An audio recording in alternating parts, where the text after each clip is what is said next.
Sales doesn't need to be hard or overcomplicated. Now, that's not my way of saying that sales is easy. Rather, I'm saying that you can have a successful career in sales if you develop a process and execute on it consistently. This channel is dedicated to what a sales process framework could look like and showcasing the different best and worst practices around the different steps of that sales process. The intention is to publish short, weekly videos that are easily digestible with clear action items that you can begin doing today. Welcome to Sunday Sales Staples. Today's topic revolves around outbound prospecting, the act of reaching out to potential customers in order to convert them into paying customers. More specifically, we are going to cover networking events. This is going to be a relatively short video, so let's get into it. As we're discussing networking events, please know that I'm referring to a variety of events. Some of these events might include trade shows, conferences, seminars, charity events, and happy hours. These events can happen in person or virtually. However, for the sake of this video, I will be covering in-person networking. And before we dive in, I want to share a story. In my first sales role, I was selling beverages in the on-premise space. On-premise means where people consume the beverage on-site. This includes bars, restaurants, hotels, nightclubs, and casinos. There's a lot of competition in this space, and it's hard to get in front of people in purchasing positions during the normal work week. They tend to be extremely busy dealing with other suppliers, dealing with the staff at their location, and analyzing market trends to make sure they're up to date on best practices.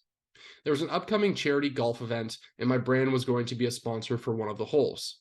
Being a sponsor meant that I received the RSVP list ahead of time, and the guest list was full of big-time decision makers in my territory. Club owners, bar supervisors, casino food and beverage managers. There were plenty of people I knew I needed to get in front of. Ahead of the event, I did my homework on a number of these individuals, and I created two lists. The first list was the must-meet people. These were individuals that owned large accounts and could drive my business up and to the right if I was able to secure an in. The next list was the nice-to-meet people.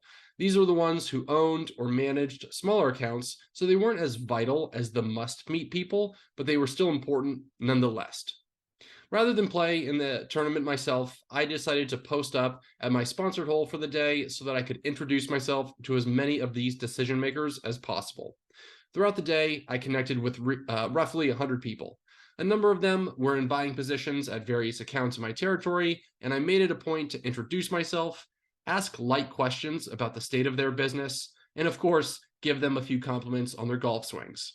A few days following the event, I made sure that I followed up with these new connections. I sent each of them an email saying that it was a pleasure to meet them, recapped any conversations that we may have had, and then for the must-meet people list, I made sure to follow up with a phone call.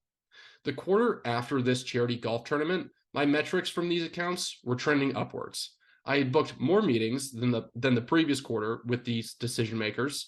The accounts that attended the event were more likely to help with on-premise marketing initiatives that my brand was pushing, and it ultimately led to an increase in the amount of sales for my book of business. This is just one story about the power of networking, and I would encourage you to ask those around you about their successes in these sort of events. You will be amazed at how much new business your counterparts have secured just by attending these sort of events in person. With that said, let's jump into the best practices.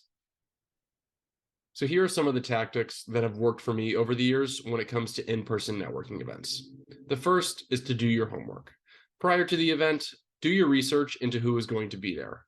If you can't obtain the guest list ahead of time, then create a list of attendee profiles and make sure you brush up on your value propositions so that if you get into a conversation with a decision maker, let's say it's someone in finance, and they start asking you about your company's ROI, cost, and value, you can have all of these answers at the tip of your tongue.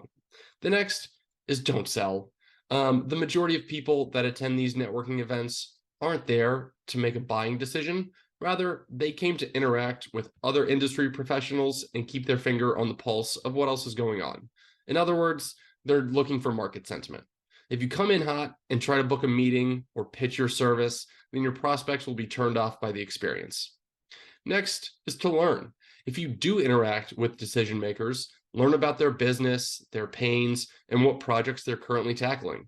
Start to think about how your product solves these issues, but like I said in the last item, don't sell to them on the spot. Next is to take notes. Right after interacting with someone, jot down quick notes about the person so that you can remember it later on. What could you use from this conversation in a future conversation with this prospect? Did they mention how they had an upcoming trip overseas? Bring it up the next time you talk to them. Did they say anything about their current service provider? Ask them about their pains the next time you connect with them on a discovery call. Whatever it might be, keep notes on these individuals and enter them into your CRM so that you have easy access to it. And lastly, follow up. It doesn't have to be immediately after the event, but make sure you follow up with your new connections. If you took notes, you can mention something about the conversation that stood out to you. You could add them on LinkedIn, but make sure that you follow up, I would say, in no more than a week, so it stays relevant and top of mind with these decision makers. Now let's jump into some of the worst practices that I've seen over the years in networking events. The first is having too much fun. The majority of these networking events will serve alcohol, and I'm all for a good time. I'm not trying to tell anyone not to enjoy themselves. However, you do need to be responsible with your consumption. I once heard a story about a salesperson at a conference who had one too many drinks and ended up getting sick right in front of their prospect. Needless to say, the prospect was not impressed, and it was an uphill battle from there to win their business. If you do decide to drink, know your limit so you don't end up doing anything that you'll regret later on. The next one is staying within your circle. These networking events are intended for people to network. If you stay within your own circle of people, then you're missing out on the opportunity to make introductions and leave some sort of impression on decision makers in your industry. It is tough to start new conversations, so I would encourage you to read articles on how to spark conversations with individuals, or pick up a book that has helped me throughout the years titled How to Talk to Anyone by Leal Lowndes. The last one is inappropriate attire, and this one might sound like common sense, but it warrants a mention. Make sure you dress appropriately. For a golf event, make sure you have something like a polo shirt and clean shorts or slacks. For a happy hour, I would suggest wearing business casual, and for a formal charity event, make sure you show up in a coat and tie if you're a male, or a cocktail attire if you're a female. Showing up in the incorrect attire puts you at a disadvantage when trying to network with those around you. That wraps up this week's quick overview of networking events, and I appreciate you checking out the video. If you want to dig deeper into networking events, I highly recommend checking out some articles that you can easily find on Google. Some people will have similar ideas to mine, and others will differ. At the end of the day, it's up to you to craft your own networking event strategy, but I do hope there were some key takeaways that you can begin using today. As I mentioned at the beginning of the video, sales doesn't need to be hard.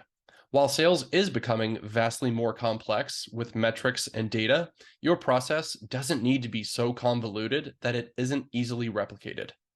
Keep coming back to the channel to learn more about how to simplify your process and win new business.